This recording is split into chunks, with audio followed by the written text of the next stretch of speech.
how to log in with Discord tokens. So hi guys, the first thing that we're going to do is to simply go to discord.com.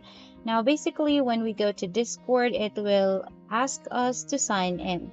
But for this video, we're not going to do our usual sign in or logging in option.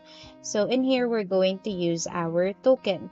Now in the upper right hand corner, just click on the ellipses button beside your Gmail link. Now go to more tools and then click on developer tools afterwards. Now basically it will show up in this section. You just need to click on application, and under application there is like the storage. Go to local storage and go to your discord.com page. Now all you need to do is to simply scroll down right here, and once you scroll down, click on the first field and input token. And then after which, in the field beside it, you just need to paste your token from Discord. And then after which, you just need to refresh your system, and by then you would be able to log in using your Discord account.